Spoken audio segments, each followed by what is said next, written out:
ಕೆಲವು ದಿನಗಳಿಂದ ಸೋಷಿಯಲ್ ಮೀಡಿಯಾಗಳಲ್ಲಿ ನಂದಿನಿ ಉತ್ಪನ್ನಗಳು ಸೇವನೆಗೆ ಯೋಗ್ಯವಲ್ಲ ಎಂಬ ಆಧಾರರಹಿತ ಪೋಸ್ಟ್ಗಳು ಹರಿದಾಡ್ತಾ ಇವೆ. ಸಾಮಾಜಿಕ ಜಾಲತಾಣಗಳಲ್ಲಿ ನಂದಿನಿ ಉತ್ಪನ್ನಗಳ ಗುಣಮಟ್ಟದ ಕುರಿತು ಹರಿದಾಡ್ತಿರುವ ವದಂತಿಗಳಿಗೆ ಕೆಎಂಎಫ್ ಬ್ರೇಕ್ ಹಾಕಿದೆ. ನಂದಿನಿ ಹಾಲು ಮತ್ತು ಹಾಲಿನ ಉತ್ಪನ್ನಗಳು ಸಂಪೂರ್ಣ ಸುರಕ್ಷಿತವಾಗಿದ್ದು ಗ್ರಾಹಕರು ಯಾವುದೇ ಆತಂಕ ಪಡುವ ಅಗತ್ಯವಿಲ್ಲ ಅಂತ ಸ್ಪಷ್ಟಪಡಿಸಿದೆ. ಈ ಬಗ್ಗೆ ಅಧಿಕೃತ ಪ್ರಕಟಣೆ ಹೊರಡಿಸಿರುವ ಕೆಎಂಎಫ್ ನಂದಿನಿ ಬ್ರ್ಯಾಂಡ್ನೊಂದಿಗೆ ದಶಕಗಳಿಂದ ಬೆಳೆದಿರುವ ಕೋಟ್ಯಂತರ ಗ್ರಾಹಕರಲ್ಲಿ ಅನಗತ್ಯ ಗೊಂದಲ ಮೂಡಿಸುವ ಪ್ರಯತ್ನ ನಡೀತಾ ಇದೆ.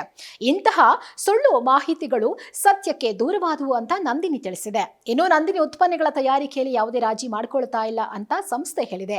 ಭಾರತೀಯ ಆಹಾರ ಸುರಕ್ಷತಾ ಮತ್ತು ಮಾನದಂಡದ ಪ್ರಾಧಿಕಾರ ನಿಗದಿಪಡಿಸಿರುವ ಎಲ್ಲಾ ಸುರಕ್ಷತಾ ನಿಯಮಗಳನ್ನು ಕಟ್ಟುನಿಟ್ಟಾಗಿ ಪಾಲಿಸಲಾಗ್ತಾ ಇದೆ.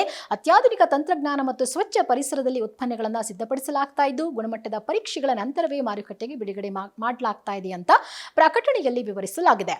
ಇನ್ನು ನಂದಿನಿ ಬ್ರ್ಯಾಂಡ್ನ ಘನತೆಗೆ ಧಕ್ಕೆ ತರುವ ನಿಟ್ಟಿನಲ್ಲಿ ದುರುದ್ದೇಶಪೂರಿತವಾಗಿಯೇ ಸುಳ್ಳು ಸುದ್ದಿ ಹರಡ್ತಾ ಇರುವವರ ವಿರುದ್ಧ ಕೆಎಂಎಫ್ ಎಚ್ಚರಿಕೆ ಕೊಟ್ಟಿದ್ದು ಆಧಾರ ರಹಿತ ಆರೋಪ ಮಾಡುವವರ ಮತ್ತು ಸಾರ್ವಜನಿಕರಲ್ಲಿ ಭೀತಿ ಹುಟ್ಟಿಸುವವರ ವಿರುದ್ಧ ಕಠಿಣ ಕಾನೂನು ಕ್ರಮ ಕೈಗೊಳ್ಳಲಾಗುತ್ತೆ ಅಂತ ಎಚ್ಚರಿಕೆ ನೀಡಿದೆ.